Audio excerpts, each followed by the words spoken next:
Welcome to our IrrigWeb training series. In this video, we'll show you how to set an irrigation management rule.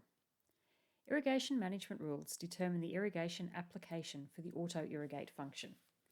This function provides a guide as to how water use would look if the nominated schedule was followed exactly and what the crop yield might be if using that schedule. You need to have created at least one irrigation management rule before you can set up a paddock. So to create a rule, click on Masters,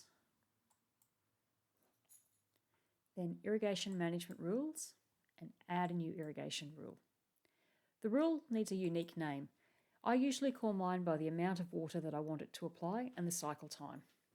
For example, if I'm going to be applying 80 millimetres every 7 days, I'll call it 80 millimetres at 7 days.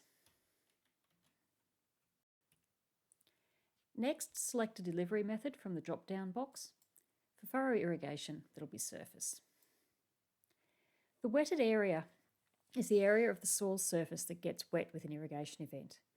For many of our soils, this will be 100%, but if you've got a block where the top of the bed stays dry during an irrigation, we might reduce this number to 75 or 80%.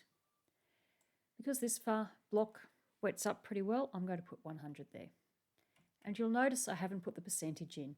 Anywhere in IrrigWeb where it asks you for percentages, millimetres, days, any numbers like that, you just need to type in the number or use the up and down arrows, and it will put the units in by itself. Application loss. This is essentially for overhead irrigation. It's the amount of water that might leave the irrigator but which doesn't reach the soil surface because of wind or evaporation. For furrow irrigation, the loss is 0. Scheduling option. There's several to choose from. For us, fixed application is suitable. The maximum application is the average amount of water you expect to apply with every irrigation. In our case, we were aiming on 80 millimetres. And the minimum cycle time is the frequency of irrigation.